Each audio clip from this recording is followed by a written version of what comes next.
In essence, what we are saying is that there is no difference between Governor Kahiga and Governor Gladys Wanga.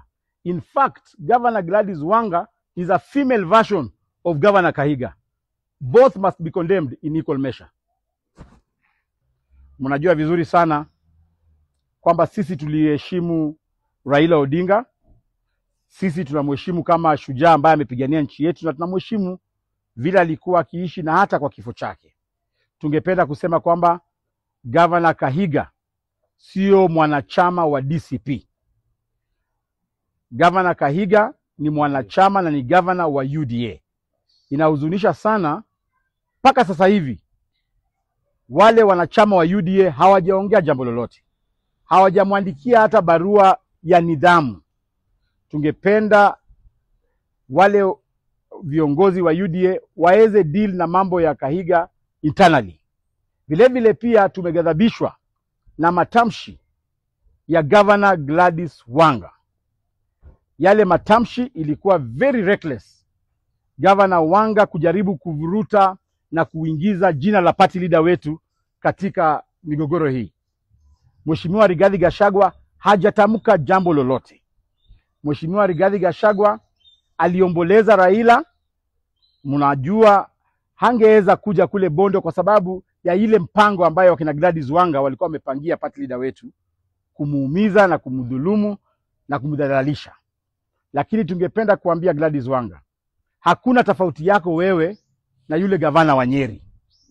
Sababu yale matamshi ya yule gavana wa Nyeri ni ya kuleta uhasama kati ya jamii mbili. Wewe Gladys Wanga vile vile unaleta uhasama kati ya jamii ya Wajaluo na Wakikuyu. Tungependa kukumbusha Gladys Wanga kwamba Raila Odinga alithamini sana Wakikuyu. That is why alikuwa na running mate Mkikuyu. Raila Odinga alithamini sana Wakikuyu. That is why familia yake wakina Fidel walioa Wakikuyu. Raila Odinga Junior ameoa Mkikuyu. So wewe Gladys Wanga kusema umechora laini ati kwamba Wakikuyu wako kule na Wajaluo wako huku, Raila Odinga angeongea matamshi kama hiyo kama angekuwa hai. Na matamshi yako yamefanya tumeanza kukushuku wewe Gladys Wanga. Na kwa sababu umeleta siasa kwa hii maneno, wacha tuanze kuongea maneno ambayo watu wengi ambayo wameshindwa kukuongelesha wewe Gladys Wanga. Tungependa kukuuliza, why are you taking advantage of Raila's death to politicize everything? Wewe Gladys Wanga, hao Wajaluo ambao unatetea wanauliza maswali mingi sana.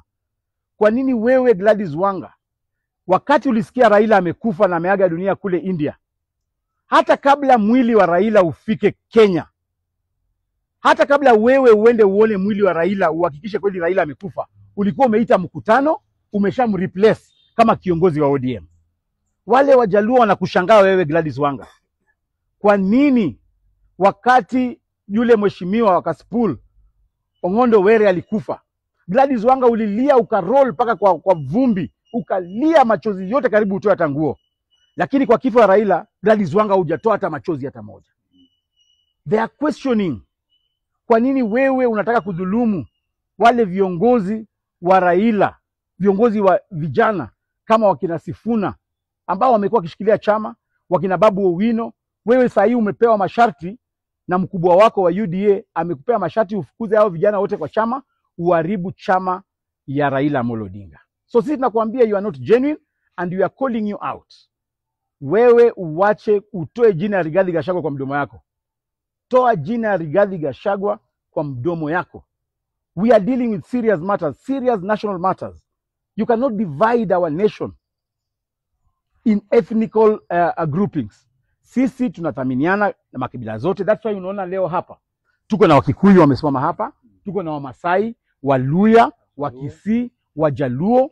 So wewe Gladys Wanga, tafadhali hiyo mambo ambayo unatumika na Kasongo Githinji, unatumika na Githinji, unatumika na Kasongo kuvunja ODM kwa sababu umepewa promises. Tafadhali do not trade with Raila's legacy. Wacha Raila alazwe mahali pema peponi, tunamheshimu sana. Huyo ni baba wa taifa, but do not politicize Raila's death. Asante. Thank you.